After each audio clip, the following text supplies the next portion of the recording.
Is pain a creation among the creation of Allah Azza wa Jal, like light and beauty? And what role does it play in shaping our soul into a rijal? Oh, we just described that.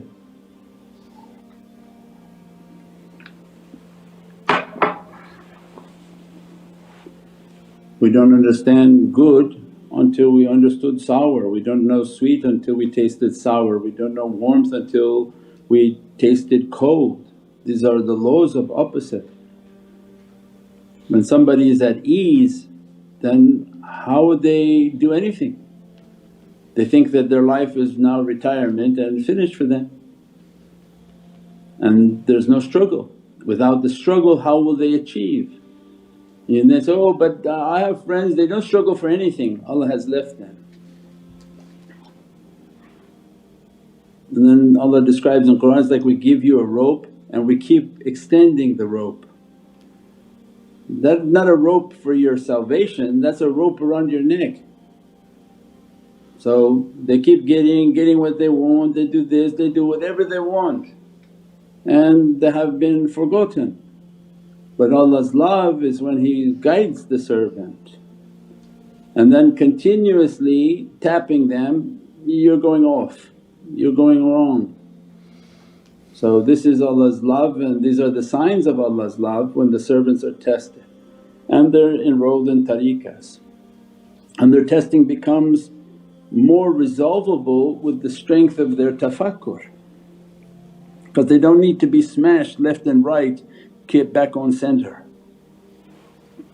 Through their tafakkur and contemplation they move little bit left, little bit right, they're back on the center, they're back on the tracks. Without the tafakkur people go way off track, and then you gotta hit it to the right and get it back onto the tracks. You hit it back to the left, get it back on track. Otherwise like a bullet train it'll be gone in a month. The person will be in the wrong direction doing the wrong things. This is God's grace when He's guiding a servant. When He's not guiding then nothing has nothing to do with them, and that becomes then punishment in the grave 70,000 times worse. So that's when the anger and ghadabullah and the difficulties that Allah puts upon a servant, because He's saving it for the grave. That's what we're trying to resolve. We don't want that, we don't want anything to be resolved in the grave. We want it to be resolved right here.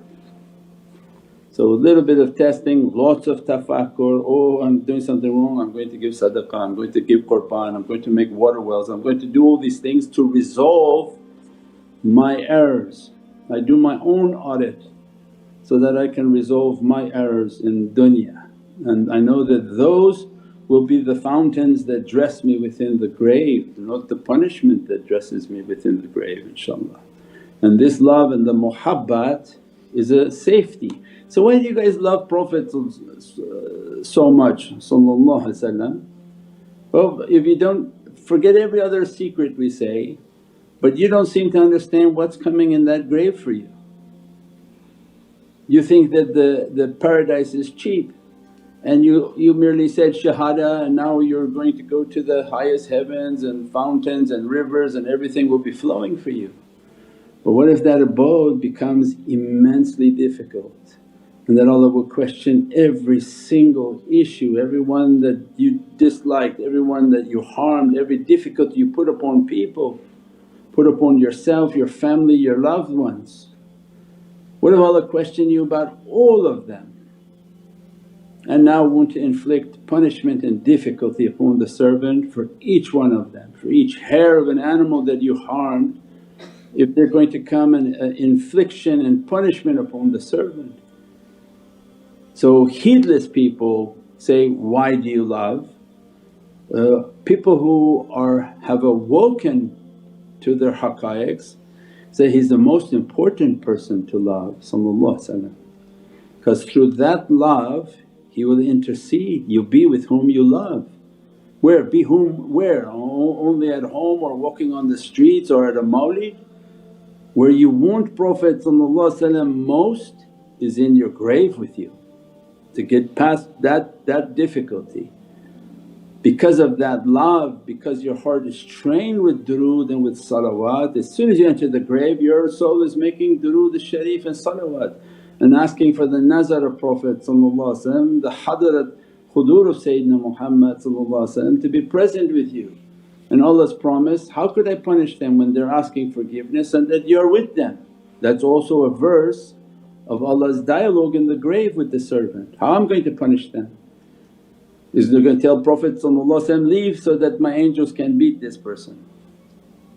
Prophet is not going to go and Allah is not going to ask, He's going to say, what warranted him that you're present with him now? He must have had a love for you, he's ashiqeen.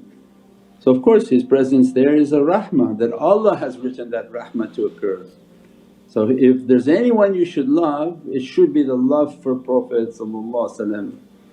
And most important will be what happens in that grave. Forget about all the realities, you don't believe in them, but you have to believe in the grave and the difficulty of the grave.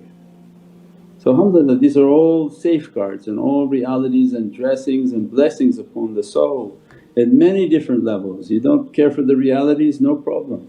But one very true reality is what's going to happen to us in the grave, and that we need the intercessor, we need the intercession, and we need the representation of Prophet to resolve issues for ourselves.